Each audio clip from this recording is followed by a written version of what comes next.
하나님 말씀 사사기 19장 1절 한 절 말씀, 우리 찾으신 줄 알고 19장 1절 한 절만 한 목소리로 함께 합독하도록 합니다.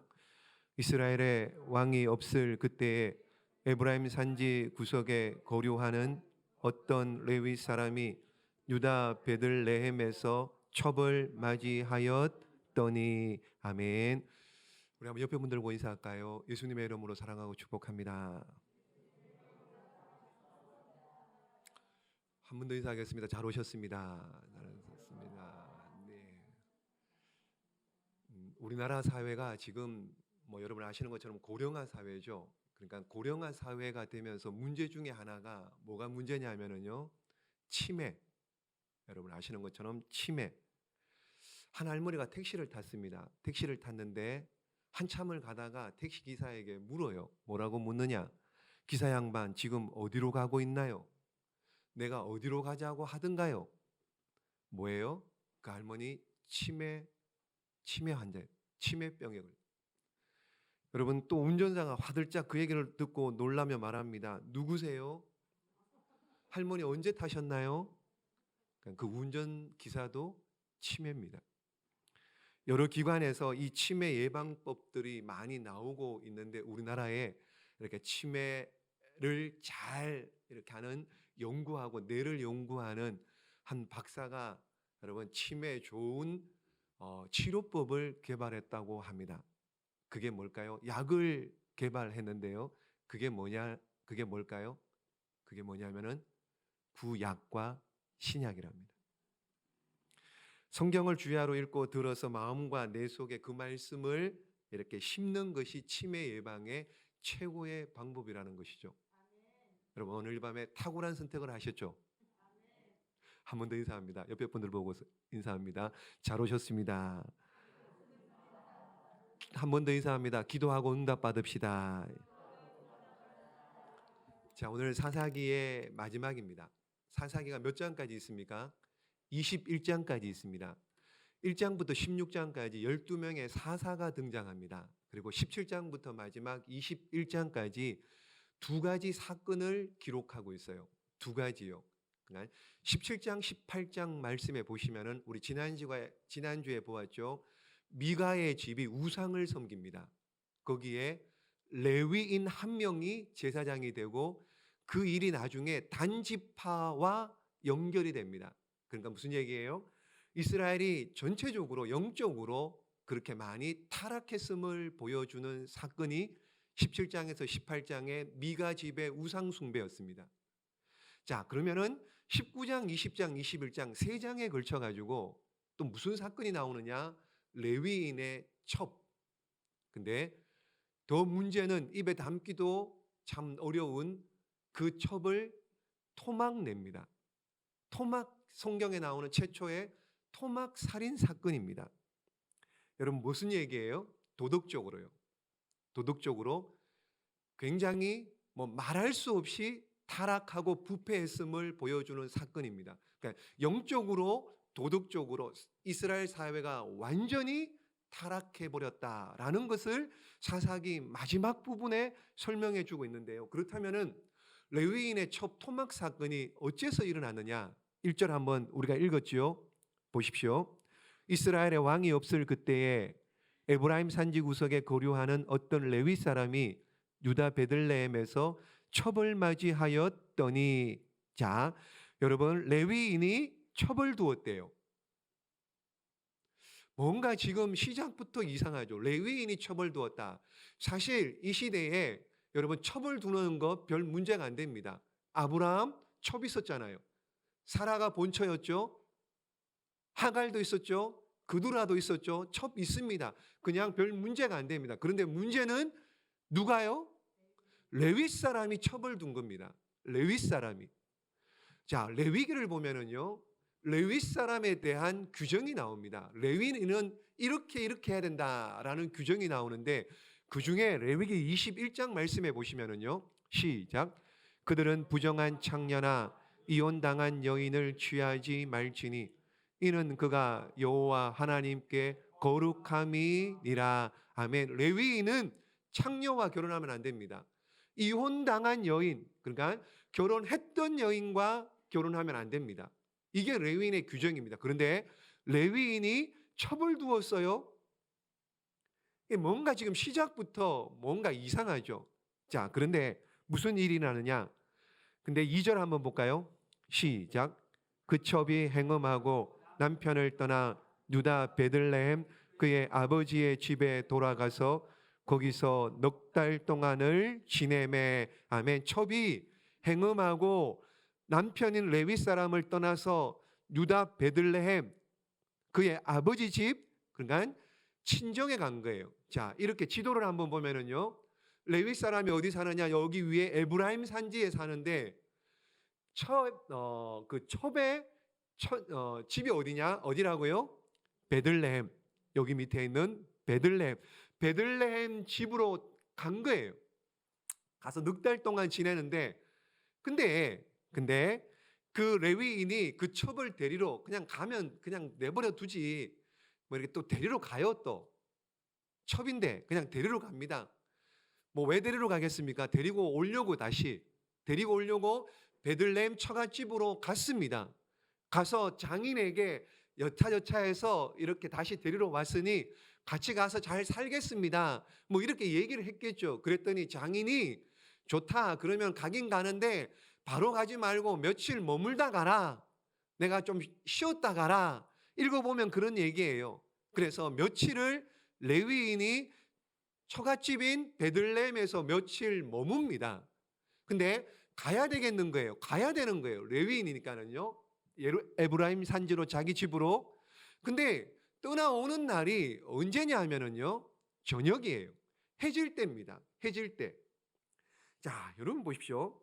해질 때, 그러니까 베들레헴에서 에브라임 산지까지 가려면 아침에 일찍 일어나서 가야지 해 떨어지기 전에 들어가는데, 이게 지금 해질 때에 출발을 한 거예요.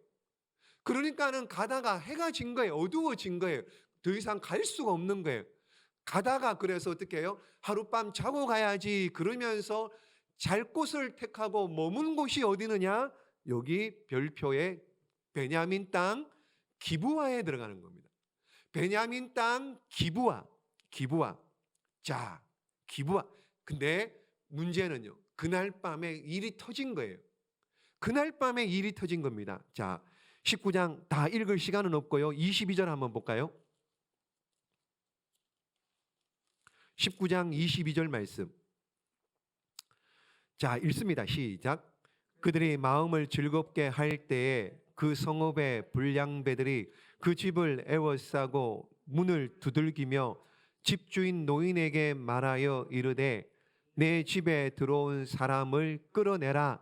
우리가 그와 관계하리라 하니. 아멘. 베냐민 기브안 땅에 어느 한 노인이 이 레위인과 첩을 이렇게 하룻밤 자도록 방을 내준 거예요. 근데 그날 밤에 여기 보십시오. 베냐민 땅 기브아의 불량배들이 그 집 문을 두들기면서 어떻게 해요? 그 사람을 끌어내라. 우리가 관계하리라. 이거 어디서 많이 들어봤죠? 어디서요? 남자들이 그 레위인 남자를 끌어내라. 우리가 관계하리라. 이게 뭐예요? 언제 이런 일이 있었죠? 소돔과 고모라 땅의 동성애, 그 사건이 지금 베냐민 땅 기브아에 있어진 거예요. 똑같습니다. 관계하리라 그러면서요. 자, 그러면은 보십시오. 근데 자, 좋아요. 똑같은 일이 났는데 그래서 25절 한번 볼까요? 25절. 23절, 24절 읽어보면은 하지 마라. 이러면 안 된다. 그랬는데도 무리가 듣지 않습니다. 25절 시작. 무리가 듣지 아니하므로 그 사람이 첩을 붙잡아 그들에게 밖으로 끌어내매 그들이 그 여자와 관계하였고 밤새도록 그 여자를 능욕하다가 새벽 미명에 놓은지라. 아멘. 무리가 듣지 않죠. 그런 일 하지 마라. 망령된 일이다. 하지 마라. 근데 불량배들 듣지 않습니다. 그랬더니 그 사람이 자기 첩을 붙잡아 그들에게 밖으로 끌어내매. 그 사람이 누구예요? 자기 첩이라 그러잖아요. 그 사람이 누구예요? 레위인이에요. 레위인이 자기 첩을 끌어다가 어떻게 해요? 불량배들에게 내놓는 거예요. 이해가 되십니까? 이해가 안 되죠. 자기 첩을 농락거리로 그냥 내보낸 거예요. 어쨌든 이렇게 내놓으니까 어떻게 해요? 자기 첩이, 레위인의 첩이 밤새도록 능욕을 당하고 죽어버리는 거예요. 아침에 일어나서 보니까는요, 죽어 있는 거예요. 자, 그런데 여기서 이제 사건이 시작되는 거예요. 레위인이 죽은 자기 첩의 몸을 어떻게 하느냐? 토막을 냅니다. 자, 29절 봅니다. 29절 시작.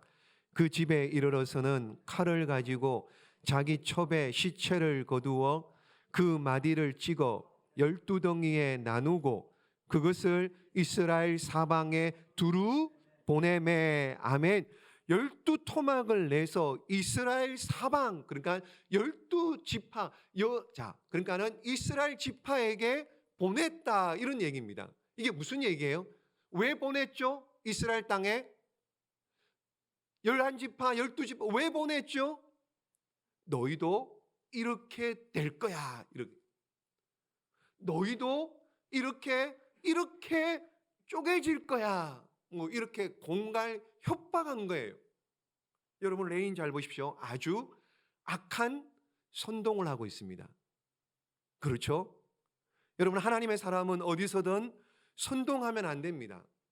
공식적으로 다 하든 은밀하게 하든 선동은 안 됩니다. 특별히 교회에서는요, 더더구나 조심해야 됩니다. 교회는 죄인들이 모인 곳이기에, 그러기에 어느 교회든지 문제들이 있습니다. 문제들이 있습니다. 문제 없는 교회가 어디 있습니까? 특별히 교회는 죄인 중에 죄인들이 더 모인 곳이에요.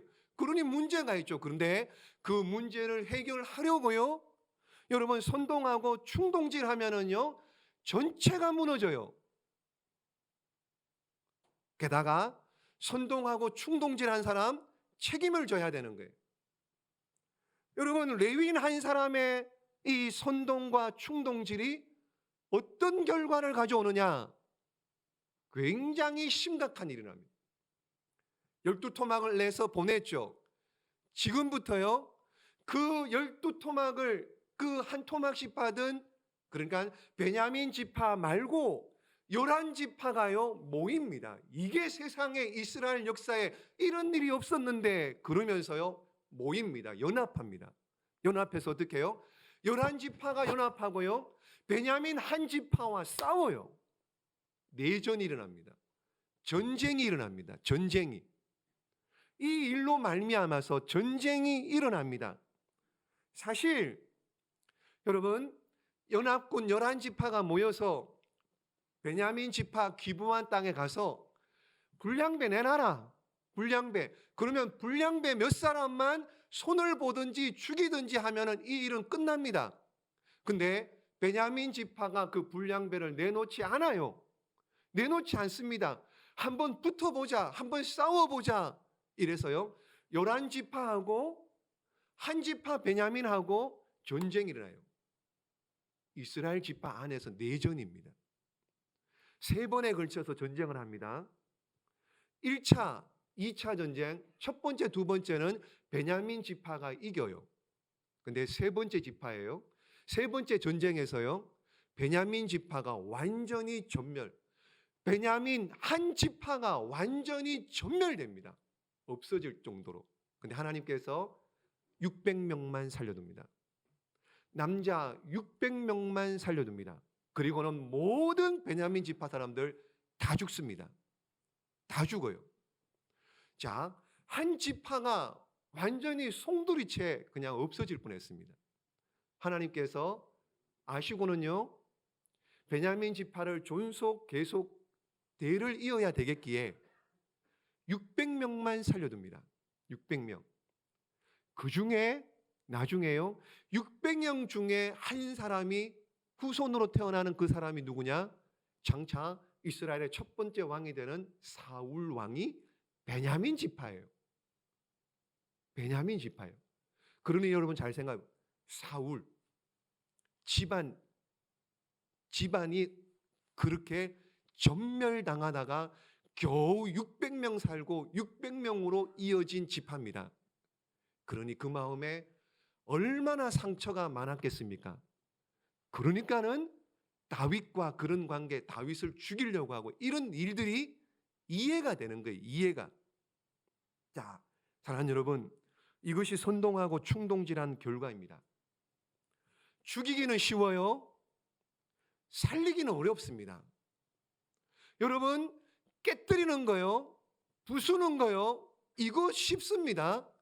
근데 하나 되게 하는 거요, 세우는 거요, 이거 정말로 어렵습니다. 하나님께서 우리를요, 죽이라고 보내는 것이 아니라 살리라고 보내셨습니다. 하나님께서 우리를 부르신 이유는요, 깨뜨리라고요, 부수라고요, 나누라고요, 쪼개라고 부르는 것이 아니라 하나 되라고요. 하나 되라고요. 그래서 하나님께서 우리를 불러주시고 세워주신 거예요.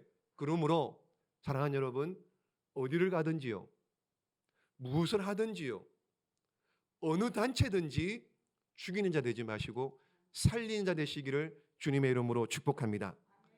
주님의 몸된 교회 깨뜨리고 쪼개고 나누는 자 되지 마시고요, 세우고 일으키고 부흥하는 일에 주인공으로 쓰임받는 여러분 되시기를 예수님의 이름으로 축복합니다. 사사기의 마지막 결론이 이겁니다. 마지막 21장 끝이 한번 보십시오. 21장 끝 25절 말씀 읽습니다. 시작. 그때에 이스라엘에 왕이 없으므로 사람이 각기 자기의 소견에 옳은 대로 행하였더라. 아멘. 사사기의 주제는 이겁니다. 뭐냐? 왕이 누구냐? 왕이 누구냐? 여러분, 이스라엘의 왕이 누굽니까? 자, 그렇다면은 여러분들의 인생의 왕이 누굽니까? 하나님 맞습니까? 여러분, 하나님이 왕이어야 되는데요, 내가 왕이 되고 왕처럼 그렇게 살아가고 있지 않습니까? 여러분, 영국의 무신론자들이 버스 광고를 합니다. 영국에요, 무신론자들 버스 광고를 할 때 보십시오. 영어로 뭐 이렇게 있죠. 이게 무슨 뜻이냐? 아마 뭐 no God 이렇게 나오잖아요. 여러분, 하나님은 아마도 없을 것입니다. Now stop worrying. 이게 뭐예요? 걱정을 멈추세요. 그리고 뭐라고요? Enjoy your life 이렇게 나와요. 영어 잘 안 보입니까? 아는 척해서 미안합니다. 아무튼 영어를 보시면 그래요. 아마도 신은 없을 것이야. 그러니까는 걱정하지 마. 내 인생 즐겨라. 이게 영국의 무신론자들 광고에다가 버스한 내용이에요. 여러분, 나이키 광고 보십시오. 나이키 뭐예요? Just do it. 이게 무슨 말입니까? 바로 해. 우물쭈물대지 말고 그냥 해버려. 네 해버려. 그냥 해. 그러니까 흑인이 지금 벽에다 대고 오줌 싸고 있는. 여러분, 우리 요즘 뭐 좀 지났습니다만은 자주 듣는 얘기가 있습니다. 요즘 세대들 이런 얘기 많이 해요. 욜로. 많이 들어보셨죠? 욜로가 무슨 뜻이에요? 욜로. 저 메뉴에 검은 것 이겁니다. 영어로 이렇게 풀어보면은요, 이게 뭐예요? 한 번 사는 인생이라는 거예요. 그러니까 네 마음대로 해. 네 마음대로 살아. 네 뜻대로 해. 네가 왕이야. 네 인생이잖아. 네 마음대로 해. 이겁니다. 여러분, 이거예요. 이거 오늘날 시대가 이런 겁니다. 누가 왕이에요? 하나님 왕 아닙니다. 누가 왕이에요? 내가 왕이에요. 내가 왕이에요. 내가 왕. 여러분, 내가 왕인 시대의 특징이 뭔 줄 아십니까? 내 기분, 내 생각, 내 뜻, 이게 중요해요. 이게 중요합니다. 내 경험, 내가 아는 것, 내 경험한 것 아니면은 안 믿습니다. 내가 아는 것, 내가 확신하는 것, 내 10년, 그거 아니면은요, 안 믿어요. 다른 사람들 아무리 말을 해보십시오. 안 듣습니다. 다른 사람들 아무리 좋은 얘기 들려보십시오. 안 듣습니다. 하나님 말씀도 마찬가지예요. 하나님 말씀을 듣죠. 듣는데요, 들리는 것만 듣습니다. 내게 맞는 것, 내가 듣고 싶은 것, 내가 좋은 것만 듣습니다. 왜요? 내가 왕이에요. 내가 왕의 시대를 살아가고 있습니다. 자기가 최고예요. 자기가 최고예요. 완전 자기 중심적으로요. 자기 중심적으로. 자기 중심적으로 생각하고 자기 중심적으로 말하고 자기 중심적으로 해석하는 거예요. 여러분, 이것이 오늘날 이 시대입니다. 한번 보십시오. 영상을 하나 볼 텐데요. 기가 막힙니다, 여러분. 한번 들어보시면은요. 무슨 소리가 들리는지 여러분 아마도 스페인 프로 축구 같아요. 그런데 해설자가 막 해설을 하는데요. 막 이렇게 해요. 한번 영상을 한번 봅시다요. E allora Ivan Ramiro che tocca in direzione di Lucio. Quanto manca? 1 minuto e 20. Arnautis di prima. Milito. La palla per Pandel. Dentro per Samuel. Rete! Rete! Rete! Rete! Rete! Rete! Guarda Samuel! Guarda Samuel! Guarda Samuel! Guarda Samuel! Non ci credo! Non ci credo! Non ci credo! Rimango qua tutta notte! Rimango qua tutta notte! Rimango qua tutta notte! Rimango qua tutta notte! Samuel! Samuel l'ha messa! Samuel l'ha messa! Samuel l'ha messa! Voglio rimanere qua tutta notte! E mi gusto il replay di questa partita! E di questo gol meraviglioso! Di Walter Samuel! 이해되세요? 그렇게 들리죠? 사무엘, 네 말 듣고 두 달라 하네. 듣고 싶은 대로 들리는 거예요, 오늘날. 여러분 보십시오. 자기가 듣고 싶은 것만 듣고요. 하고 싶은 대로 합니다. 그 이유가 뭐예요? 하나님이 왕이 아니에요. 누가 왕이에요? 내가 왕이에요. 내가 왕이에요. 왜 이렇게 됐습니까? 여러분 사사시대에 지금 왜 이렇게 되어버렸나요? 왜요? 17장 18장에 미가의 집에서 우상을 섬겼죠. 여러분 레위인이 미가 집의 우상 그걸 섬겨요. 레위인이 여러분 지금 19장, 20장, 21장 레위인이 첩을 두었습니다. 레위인이 첩을 두면 안 돼요. 레위인이 어떻게 미가의 집에 우상을 섬길 수 있느냐 말이에요. 문제는 다 누구 때문이에요? 마지막에 지금 사사기 21장 오면서요. 사사시대가 이렇게 엉망이 되었는 이유를 마지막 부분에서 지금 얘기합니다. 누구 때문이라고요? 레위인 때문이라고. 이거 다 지금 레위인 때문에 사회가 엉망이 되어버렸다. 누구 때문이냐? 레위인 책임이다. 레위인 책임이다. 그 얘기를 하는 거예요. 여러분 레위인의 사명, 레위 사람들의 사명이 뭡니까? 레위 사람들. 하나님께서 레위인들에게요. 특별한 사명을 주셨어요. 특별한 사명을 주셨습니다. 여러분 이스라엘 백성들이 가나안 땅에 들어가서 가나안 땅을 정복하고 난 땅을 분배할 때 레위인들에게 땅을 줍니까 안 줍니까? 안 줍니다. 그럼 레위인들 뭐 먹고 삽니까? 뭐 먹고 살아야 돼요?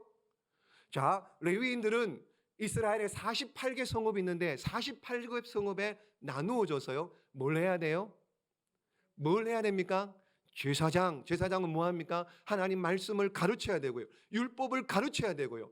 이스라엘 백성들을 이렇게 하나님 말씀, 하나님의 기쁘신 뜻대로 이렇게 양육하고 교육시키고 말씀을 가르치는 것이 저들의 사명입니다. 그래서 하나님은 12지파로 나누었죠. 그런데 12지파로 나누었지만은 하나님의 말씀인 율법을 가지고 레위인들을 통하여서 레위인들이 본드 역할을 해서 나누어졌지만은 말씀으로 하나 되도록 레위인 지파, 이것이 하나님의 큰 그림이었습니다. 이것이 하나님의 나라를 이루어가는 그림이었고 계획이었고 하나님의 섭리였습니다. 그런데 레위인들이 그 사명을 잘 감당을 했습니까? 안 했습니까? 안 한 거예요. 사명을 감당하지 않은 거예요. 레위인조차도 저들의 인생의 주인이 하나님이 아니고 자신이었던 거예요. 그러니까는 먹고 살기 위해서요. 일반 백성들도 레위인의 말을 듣지 않습니다. 일반 백성들도 레위인의 삶을 책임져야 되는데 그렇게 하지 않았습니다. 그러니까는 레위인이 먹고 살기 위해서 여기저기 다니다가 미가의 집까지 들어갔습니다. 그것도 모자라서 어떻게 해요? 레위인이 처벌두는 이런 일들, 레위인 때문에 온 사회가 지금 엉망진창 다 무너져 버린 거예요. 레위 지파가 제 역할을 했더라면은, 레위 지파가 하나님이 주신 그 사명을 잘 감당했더라면은 사사시대와 같은 이런 엉망진창인 시대는 안 되었을 텐데, 그걸 사사기를 쓴 기록 그 저자가 그거를 계속 두 가지 사건을 통해서 우리에게 교훈해 주고 있는 거예요. 레위인의 잘못이다. 레위인이 잘못했다. 레위인 때문이다. 여러분, 사단은 보십시오. 가정과 교회를 무너뜨리려고요, 무지하게 애를 쓰고 있습니다. 가정과 교회요. 이 두 가지만 무너뜨리면은요, 게임 끝입니다. 게임 끝이에요. 그렇다면 가정에 레위인 역할을 하는 사람이 누굽니까? 가정에서 레위인의 역할을 해야 될 사람이 누굽니까? 아버지 아닌가요? 더 엄밀하게 더 넓혀보면은요, 부모 아닌가요? 아버지 엄마가 아닌가요? 그런데 그 레위인의 역할을 감당해야 될 부모가요, 자녀를 양육하지 않습니다. 먹고 살기 바쁜 거예요. 돈 벌기 바쁜 거예요. 그래서 하나님 말씀이고 뭐고 지금 정신없습니다. 먹고 살기도 힘든데, 바쁜데 무슨 말씀 교육? 교육도 마찬가지예요. 예배드리자, 기도하자, 훈련받자 관심 없습니다. 오늘 이 시대에 우리에게 주는 사사기의 메시지입니다. 그러므로 여러분, 가정이나 교회 하나님 말씀으로 돌아가야 돼요. 하나님 말씀을 가르쳐야 되는 거예요. 하나님의 말씀을 교육시켜야 되는 거예요. 여러분, 우리 모든 성도들이 다 제사장입니다. 여러분들이 레위인이에요. 여러분들이 레위인입니다. 여러분들이 제사장이에요. 그래서 베드로 사도가 뭐라 그럽니까? 너희는 택하신 족속이요 왕 같은 제사장. 너희는 택하신 족속이요 왕 같은 제사장이다. 제사장이에요. 레위 지파인들이에요. 누가요? 여러분들이요. 여러분, 우리 주일학교 선생님들이요, 레위인들입니다. 우리 교회 9개 목장의 목자들이 레위인들이고요, 우리 모든 성도들이 다 레위인입니다. 그래서 교회나 가정에서나 레위인의 사명을 감당해야 되지, 만약에요 레위인의 사명을 감당하지 않으면은 오늘날 보십시오. 사회를 보십시오. 세상을 보십시오. 그 사명 감당하지 않으니까는 오늘날 얼마나 여러분 어려운 일들 매일매일 보고 있잖아요. 매일매일 듣고 있잖아요. 왜요? 우리가 가정에서 상에서 레위인의 사명을 감당하지 않았기 때문에요. 앞으로 잘 보십시오. 앞으로 상상도 못했던 일들 앞으로 계속 일어날 겁니다. 여러분 정신 차려야 돼요. 그냥 될 대로 되라, 어떻게 되겠지 이러면 다 무너지는 거예요. 그러므로 여러분 가정의 레위인들, 자녀들, 후손들 하나님 말씀으로 양육하고 키워내는 그 사명 잘 감당해서 하나님께 칭찬받는 우리 모두가 되시기를 예수님의 이름으로 축복합니다. 그리고요, 한 가지 더요. 여러분의 삶의 왕은 누굽니까? 여러분의 삶의 왕은 누굽니까? 보십시오. 여러분, 이 왕관을 쓰고 있는 분이 우리 하나님, 우리 주님 맞습니까? 아니면은 이 왕관 내가 쓰고 있진 않은지요? 내가 쓰고 있지 않습니까, 여러분? 그래서 내가 주인이에요. 내가 왕이에요. 내가 말하고 싶은 거 말하는 거예요. 내가 하고 싶은 대로 행동하는 겁니다. 하나님께서 우리는 올 때 빈손으로 왔는데 하나님께서 은혜와 복을 주셨는데 내 거라고 생각하고 내가 주인이라 생각하고 내 마음대로 쓰고 내 마음대로 사용하고 있지는 않은지요? 내가 왕이 되고 내가 왕처럼 행세하고 있지는 않은지 돌아보셔야 돼요. 주님이 우리 인생의 왕이 되기를 원하십니다. 여러분, 지금 그 왕의 자리, 내가 왕이 되어 있다면요, 그 왕의 자리에 내려오십시오. 내려오셔야 됩니다. 주님을 왕으로 모셔야 됩니다. 그럴 때 주님께서 우리를 다스리시고, 그럴 때 우리에게 하나님의 은혜와 복을 주실 줄로 믿습니다. 여러분, 한 번도 살아보지 아니한 우리 인생입니다. 지금 예배 마치고 나갈 때 무슨 일이 일어날지 모릅니다. 내일 무슨 일이 일어날지 모릅니다. 그러기에 왕 대신 하나님의 인도하심을 받아야 돼요. 그러기에 왕의 말씀인 하나님의 말씀에 인도하심을 받아야 됩니다. 그래야지 우리 인생이 실수가 없는 거예요. 실패하지 않을 수 있는 겁니다. 그러므로 여러분, 각자 소견에 옳은 대로 살지 마시고요, 왕 대신 하나님께 순종하고요, 왕 대신 하나님의 말씀을 따라 살아서 사사기와 같은 그런 시대가 아니라, 하나님, 우리는 정말로 하나님께 영광 돌리고 하나님 기뻐하시는 그런 삶을 살아내는 저와 여러분 다 되시기를 예수님의 이름으로 축복합니다. 기도하겠습니다.